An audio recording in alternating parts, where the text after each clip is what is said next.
मुख्यमंत्री जी, माननीय मुख्यमंत्री जी बैठिए।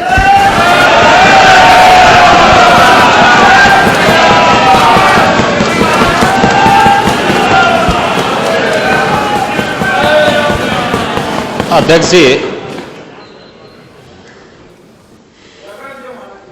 नेता विरोधी दल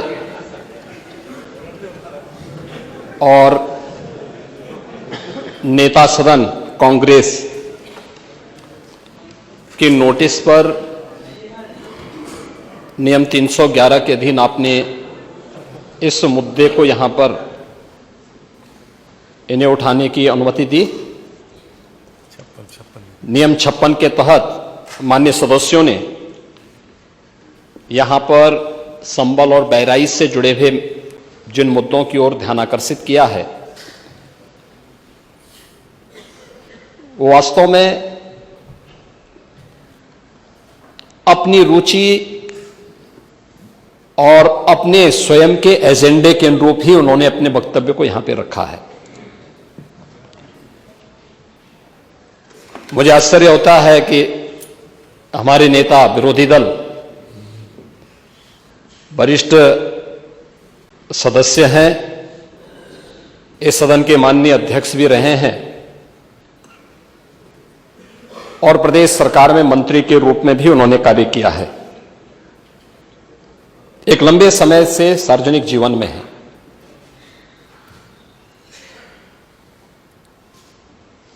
बुद्ध को हम भी मानते हैं, लेकिन हमें इस बारे में भी जानना होगा कि एक लंबी परंपरा भारत की है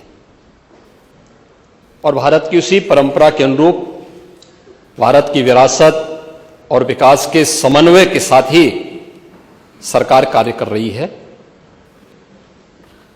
मैं प्रदेश के प्रशासन या अपने स्तर पर प्रदेश के जिस सांप्रदायिक माहौल की आप चर्चा कर रहे हैं, आप सभी माननीय सदस्यों ने जिन मुद्दों को रखा है, मैं उस पर बहुत वो नहीं कहूंगा, क्योंकि एनसीआरबी के जो आंकड़े हैं वे इस बात को बताते हैं कि 2017 से लेकर के लगातार अब तक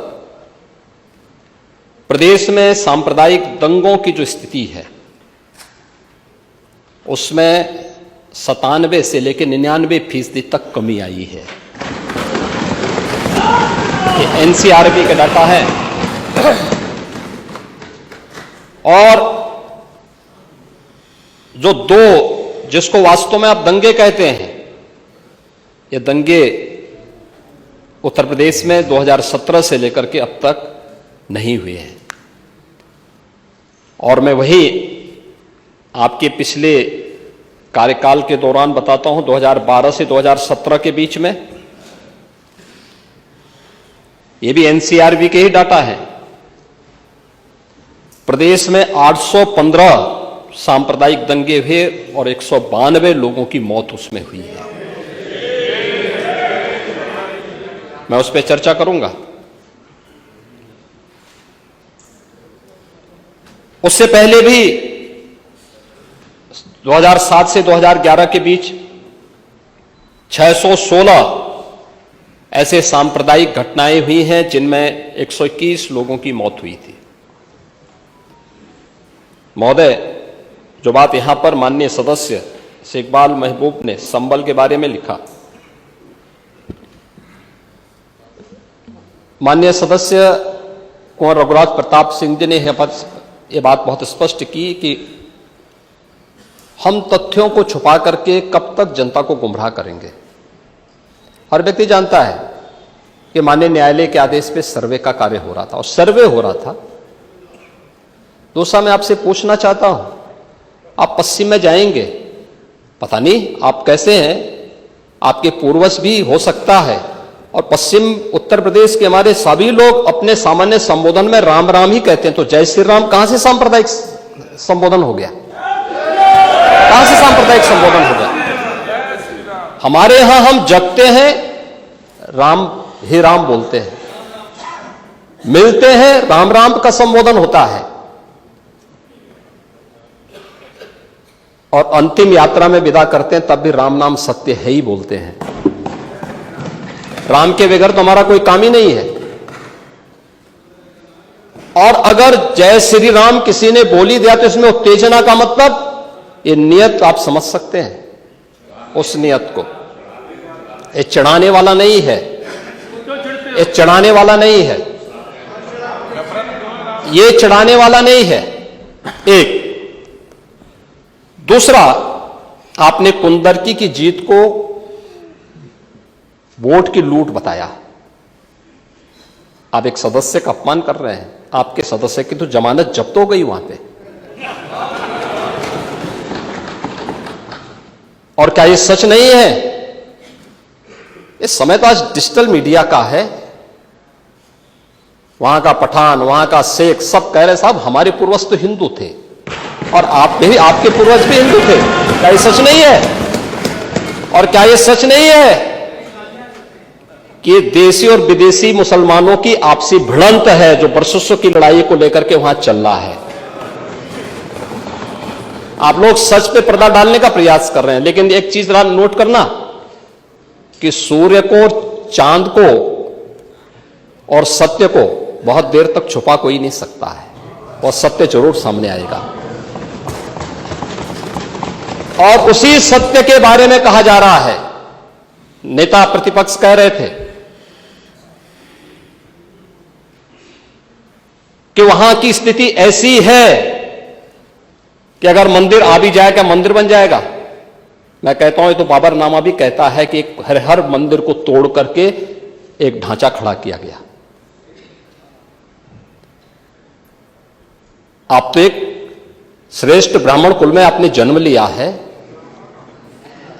आप तो भारत के पुराणों की परंपरा पर विश्वास करते हैं।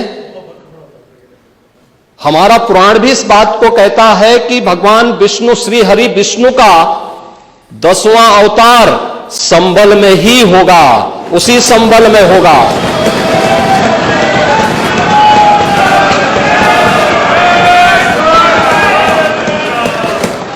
और यह तो केवल सर्वे की बात थी।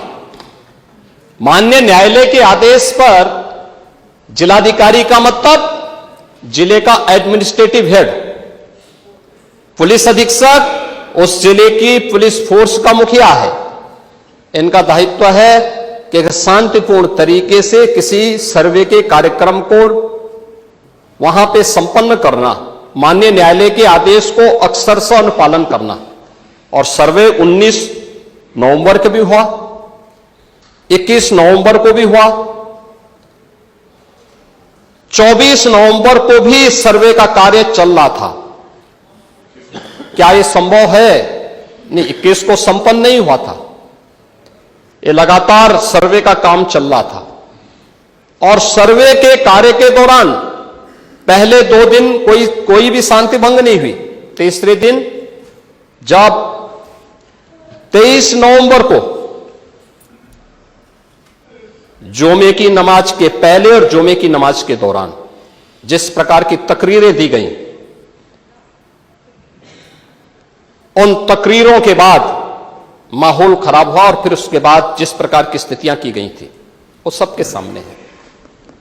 और इसलिए मैं कह रहा हूं, हमारी सरकार ने तो पहले ही कहा कि हम जुडिशियल कमीशन बनाएंगे। ये एक्ट के अंतर्गत ही कमीशन बना हुआ है। माननीय सदन में उसकी रिपोर्ट भी आएगी। दूध का दूध और पानी का पानी सबके सामने आएगा। मैं केवल एक बात कहना चाहता हूं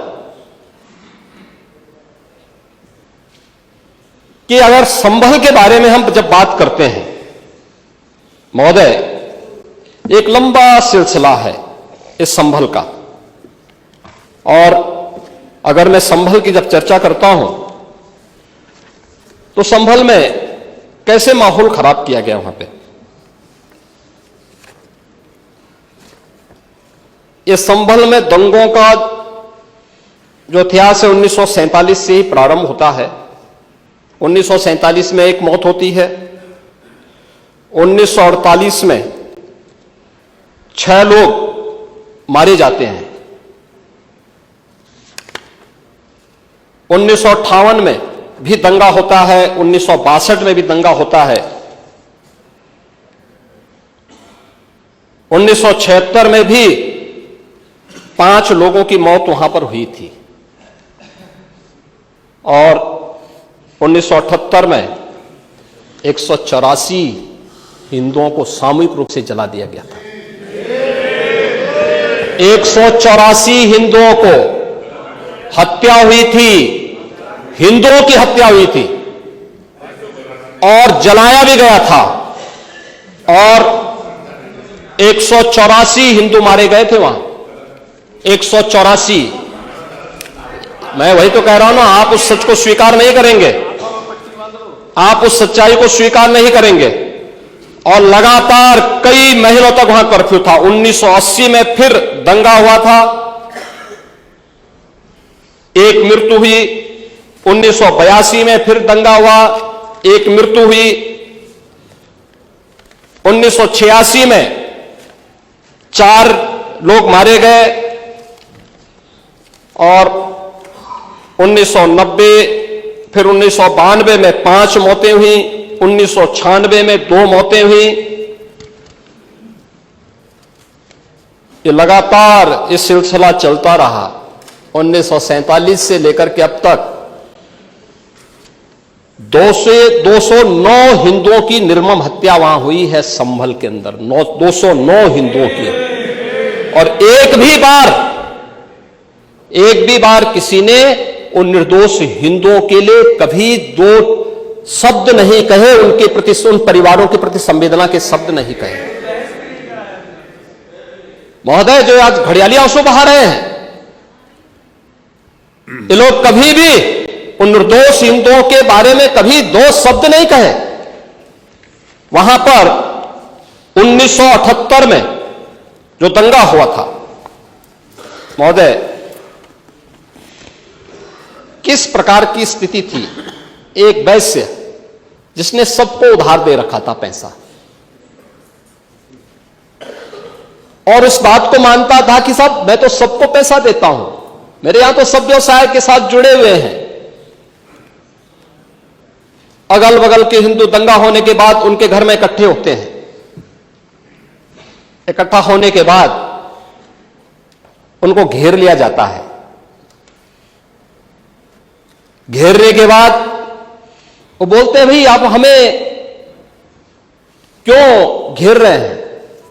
कहा जाता है, नहीं, क्योंकि तुम इन हाथों से पैसा मांगोगे, इसलिए उनके हाथ काटे जाते हैं, फिर उनके पैर काटे जाते हैं और फिर उनका गला रेंध करके हत्या होती है।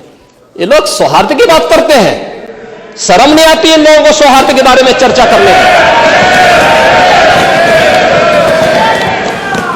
1978 से जो मंदिर आज निकल रहा है, 1978 से इन लोगों ने कभी खोलने नहीं दिया उस मंदिर को, जो आज बजरंगबली का मंदिर निकल रहा है, जो वहां पर आज 22 कुएं किसने बंद किए थे? इन 22 कुओं को भी वहां पे बंद किया गया। और वहां का माहौल इतना तनावपूर्ण किसने बनाया था? ये पत्थरबाज कौन थे? एक भी गिरफ्तारी बिना साक्ष्य के नहीं हो रही है। और याद रखना, जिसने पत्थरबाजी की होगी, जिसने माहौल खराब किया होगा, उसमें एक भी बचने वाला भी नहीं है, एक भी नहीं बचेगा। हम माननीय उच्चतम न्यायालय के आदेश का पालन करते हैं, सम्मान भी करते हैं। और क्या संविधान को आप मान रहे हैं? क्या आप लोग संविधान के प्रति सचमुच वचनबद्ध हैं? मैं तो धन्यवाद दूंगा माननीय अध्यक्ष जी को इस बात के लिए कि आज उन्होंने संविधान की मूल प्रति यहां पर दी है। बाबा साहब भीमराव अंबेडकर जी ने 26 नवंबर 2049 को जिस संविधान को बनाकर के देश को सौंपा था, उस मूल संविधान की प्रस्तावना को एक बार पढ़िए। मौलिक कर्तव्यों के बारे में, मौलिक अधिकारों के अध्याय के चित्र को देखिए। अलग अलग उन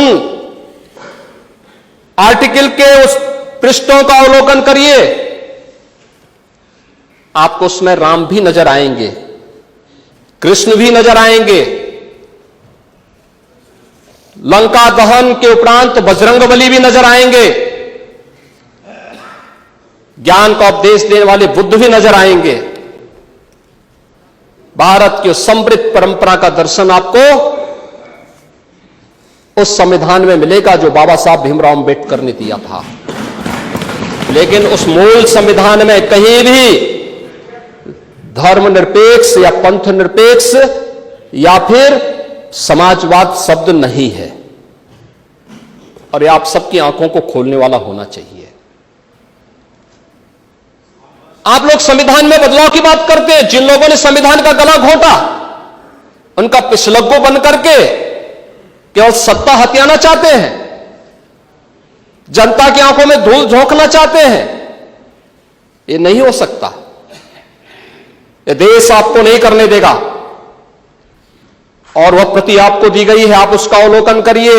और मैं नेता विरोधी दल को इसलिए बोलना चाहता हूं, बुद्ध ने करुणा और मैत्री का संदेश उस कालखंड में दिया था जब विदेशी हमले होने शुरू हो गए थे। लेकिन उससे पहले राम ने कहा था, निस्सरहीन करो मही भुज उठाए प्रण कीन। उससे पहले भगवान कृष्ण ने भी कहा था, परित्राणाय साधूनाम विनाशाय च दुष्कृताम। और हम तो राम और कृष्ण को ही मानते हैं, बुद्ध पर विश्वास करते हैं, उन्हीं को आदर्श मान करके हम लोग कार्य करते हैं। शासन पद्धति एक भी इंच इधर उधर नहीं करते उसके बगैर। और इसीलिए मैं आपसे कहने के लिए आया हूं, संभल की घटना या कुंदरकी की जीत, जैसे ही आपके खटाखट की असलियत सामने आई, जनता ने कहा सपाचट। उपचुनाव में 9 में से 7 तो भारतीय जनता पार्टी और एनडीए गठबंधन जीता है। और यही नहीं, सीसामऊ और करहल, याद करिए 2022 में समाजवादी पार्टी ने करहल में 70,000 से लगभग 67,000 से जीती थी। इस बार वह मात्र 13-14 हजार तक आ गई है। वो भी चच्चू थोड़ा वहां पे कृपा कर लिए, नहीं तो वहां भी सपा चढ़ तय था। अगली बार होगा, अगली बार होगा चच्चू। अरे आप चिंता मत करिए, देख लेना अगली बार। कुछ नहीं रहे, बहुत ज्यादा रहे। अगली बार सीसामऊ में भी बाल बाल बच गए। और इसलिए इस बौखलाहट में कि कुंदरकी में लोगों को अपनी जड़ें याद आने लग गई हैं। अब आपने देखा होगा उन लोगों के वक्तव्य को, डिजिटल मीडिया में थोड़ा अवलोकन करिए और देखिए वहां पे जब लोग चिल्ला चिल्ला के बोल रहे हैं कि इन विदेशियों से पिंड छुड़ाना है, क्या बोल रहे हैं लोग। सबको अपनी जड़ें याद आने लग गई हैं। और मुझे लगता है जिस दिन इकबाल महबूब जी को भी अपनी जड़ें याद आएंगी, वह भी फिर यही बात बोलेंगे जो इधर के मान्य सदस्य कह रहे हैं। महोदय,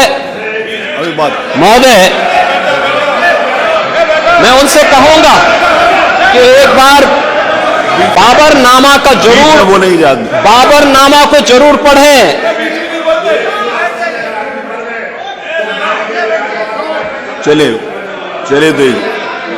चलिए वो जो बात कही, बाबरनामा को जरूर एक बार पढ़ें आप। मंत्री जी बोल रहे हैं, प्लीज बैठे। चलो आप दे देना जब अवसर हो। बाबरनामा को एक बार पढ़ें आप बैठे। महोदय, संभल की घटना के साथ ही मैं प्रदेश के अंदर अलग अलग समय में जो दंगे अलग अलग समय में हुए हैं। 1972 में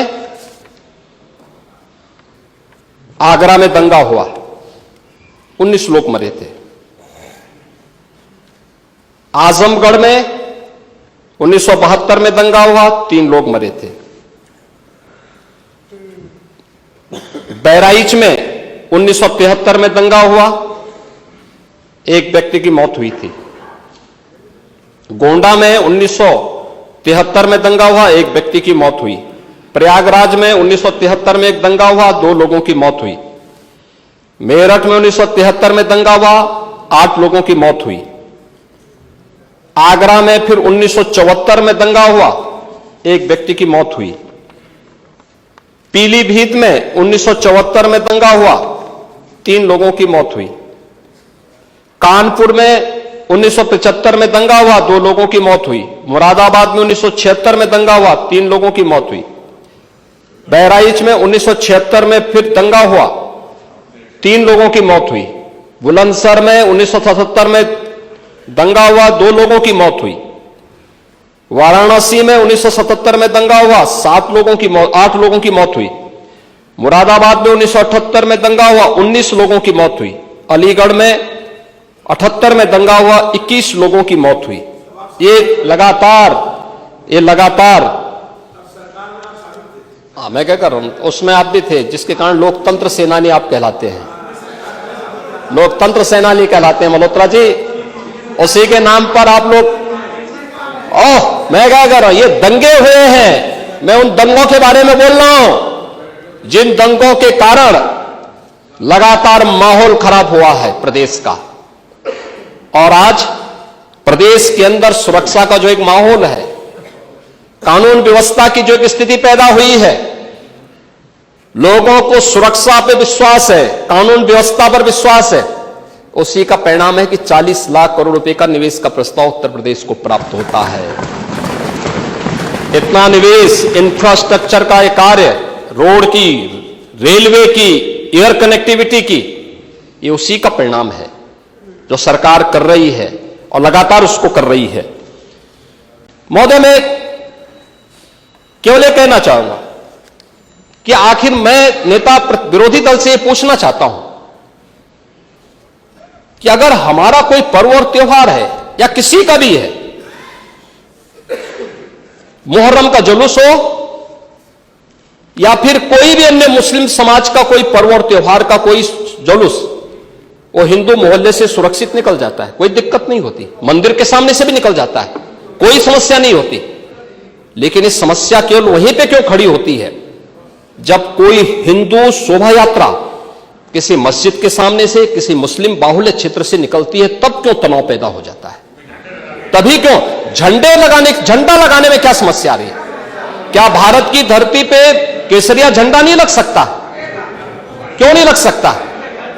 क्यों नहीं लग सकता? मैं यही पूछना चाहता हूं, आखिर ये दंगे क्यों किए जाते हैं? और बहराइच का मामला, महाराजगंज उस कस्बे का,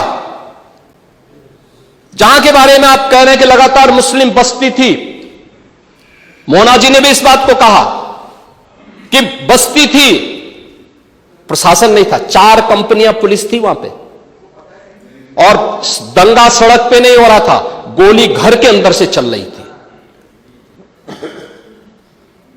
इस निर्दोष राम गोपाल मिश्रा की हत्या हुई और घर के अंदर से गोली चला करके उसकी निर्मम हत्या की गई।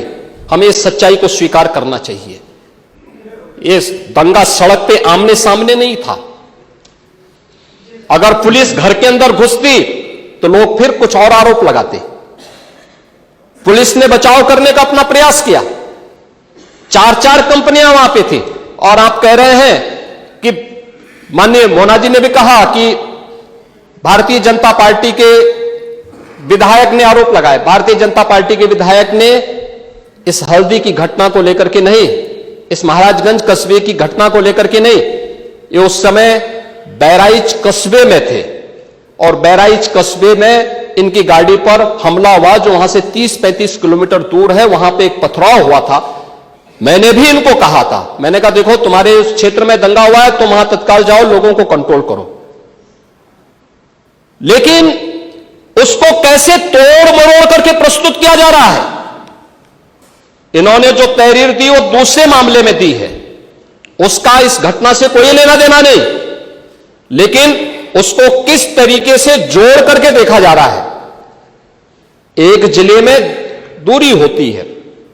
इसमें बहराइच से आपको भी वहां जाने में समय लगा होगा और उस दूरी को आपने देखा होगा, तो ये उतनी ही दूरी है। उस घटना को उससे नहीं जोड़ के देखा जा सकता है। लेकिन मैं पूछना चाहता हूं कि हिंदू मोहल्ले से और हिंदू मंदिर के सामने से मुस्लिम जुलूस निकल सकता है, तो मुस्लिम मोहल्ले और मस्जिद के सामने से कोई हिंदू शोभा यात्रा क्यों नहीं निकल सकती? क्यों नहीं निकल सकती? और यहीं पे विवाद शुरू होता है। यानी आप चाहते हैं कि आपके पर्व और त्योहार तो शांतिपूर्ण तरीके से मनाए जाएं। कौन नहीं कहता भी? आपके संबल में थे शिया सुन्नी का भी विवाद हुआ था 1976 में। पूरा विवाद तो शिया सुन्नी का था। उस समय जामा मस्जिद के कब्जे को लेकर के इसी बात का विवाद था। आप इस सच को धूल मत डालिए उस सच पे। और लखनऊ का शिया सुन्नी विवाद ये भारतीय जनता पार्टी की सरकार के समय ही समाप्त हुआ है। आप लोग तो लड़ाते थे यहां पे, शिया और सुन्नी को भी लड़ाते थे, क्योंकि आपकी तो शुरू से ही राजनीति थी बांटने की और फिर कटवाने की। और इसलिए हमने कहा कि न बटेंगे और न कटेंगे। हम न बटेंगे और न कटेंगे। मुझे आश्चर्य होता है, अपने को शिक्षक कहते हैं श्री संग्राम सिंह यादव। सच को स्वीकार करने की सामर्थ्य नहीं, इसलिए चले गए। आप देखें, एक दोहरे चरित्र के व्यक्ति के द्वारा जो अपनी कुछ पंक्तियां पहले लिखी गई हैं और बाद में उसका चरित्र कैसे बदला है। मोहम्मद अल्लामा इकबाल के बारे में वही कहते हैं, यानी जो पहले कहते थे उन्होंने क्या बात कही थी बाद में? मुस्लिम हैं हम, वतन हैं सारा जहां हमारा, चीन वो अरब हमारा, हिंदुस्तान हमारा, तौहीद की अमानत सीनों में है हमारे। दुनिया के बुत कंदों में पहले वह घर खुदा का, तेगों के साये में हम पलकर जमा हुए हैं। मकरीब की वादियों में गूंजी अजा हमारी, बातिल में दबने वाले हे आसमां नहीं हम, हे गुलस्ता ये अब्दुल्लस वो दिन है याद तुझको, ये मौज ये दजला तू भी पहचानती है हमको, ये अर्ज ये पाग तेरी हुर्मत पे कट मरे हम, सालार ये कार्रवाई है मीर ये हिजाज अपना, इकबाल का तराना बाग ये दरा है गोया। मुस्लिम है हम, वतन है सारा जहां हमारा। अब आप मुझे बताओ, क्या इकबाल को आप अपना आदर्श मानते हैं? क्या इस इकबाल को मानेंगे? क्या वो अपने को पेशे से शिक्षक कहते हैं? ऐसे शिक्षक छात्रों को पढ़ाएंगे तो दुर्गति कराएंगे ही कराएंगे। यानी इकबाल की एक कविता को यहां पे पढ़ करके और वास्तविक सच से आप धूल डाल करके उसको छुपा नहीं सकते हैं। और मैं इसीलिए कहना चाहूंगा कि महोदय, प्रशासन ने पूरी कार्रवाई की है और लगातार हमारे संज्ञान में सारी बातें हैं। एक एक बात पर सरकार नजर रख रही है। 25 करोड़ की आबादी का प्रदेश है और 25 करोड़ की आबादी के प्रदेश में पिछले 7.5 वर्ष के दौरान सभी पर्व और त्योहार शांतिपूर्ण तरीके से संपन्न हुए हैं। सभी वीवीआईपी विजिट सकुशल संपन्न हुई हैं। अयोध्या में श्री राम जन्मभूमि पर भगवान राम के भव्य मंदिर के कार्यक्रम को भी, जिसको लेकर के आप बहुत बड़ा पहले प्रदेश के मन में भय पैदा करते थे, वह भी सकुशल संपन्न हुआ। आज प्रदेश में जब सर्वत्र सुरक्षा का एक बेहतरीन माहौल है और 2025 में जब उत्तर प्रदेश को एक गौरव प्राप्त होने जा रहा है कि दुनिया का सबसे बड़ा आध्यात्मिक और धार्मिक सामाजिक जो उत्सव हो, एक महापर्व है महाकुंभ प्रयागराज, जिसमें पूरी दुनिया का एक समागम होने वाला है, जब इसे आयोजित करने का अवसर प्राप्त हो रहा है, तब मैं विपक्ष के अपने साथियों से कहना चाहूंगा कि प्रदेश के माहौल को अपने वक्तव्यों से और अपने करतूतों से कृपया खराब न करें। प्रदेश आगे बढ़ना चाहता है, विकास के अपने लक्ष्यों को प्राप्त करना चाहता है, लेकिन मैं इस बात के लिए आश्वस्त करूंगा कि 25 करोड़ जनता को सुरक्षा देना, उनकी हर प्रकार से हिफाजत करना, ये प्रदेश सरकार की जिम्मेदारी है। लेकिन अराजकता, पत्थरबाजी और किसी भी इस प्रकार के आदेश के खिलाफ जो माननीय न्यायालय ने आदेश किया है, उसके बाद भी कोई कानून को अपने हाथों में लेकर के कानून को ठेंगा दिखाने का प्रयास करेगा, तो सरकार उससे सख्ती से निपटने का काम भी करेगी। और वही सख्ती वहां पर आवश्यक है जहां पर लोगों ने माहौल खराब करने का प्रयास किया है। एक भी निर्दोष नहीं जाएगा। जितने भी विजुअल्स होंगे उसके वीडियो फुटेज हैं, गोली चलाते हुए, कट्टा लहराते हुए, तलाशी के दौरान पत्थरबाजी करते हुए, घरों के छतों के ऊपर जो पत्थर रखे गए हैं, ये सारी विजुअल्स हमारे पास हैं और उसके अनुरूप ही कार्रवाई होगी। हां, ये जरूर आश्वस्त करते हैं कोई निर्दोष के खिलाफ कोई कार्रवाई नहीं होने वाली, अब तक नहीं हुई है, आगे भी नहीं होगी, लेकिन कोई दोषी होगा उसको कोई बचा भी नहीं पाएगा। यह भी मैं इस सदन के माध्यम से पूरे प्रदेश के अंदर बहुत स्पष्टता के साथ कहना चाहूंगा कि सरकार की जीरो टॉलरेंस की नीति पहले दिन से है। अपराध और अपराधियों के प्रति, दंगों और दंगाइयों के प्रति वही जीरो टॉलरेंस की नीति के साथ सरकार कार्य करेगी।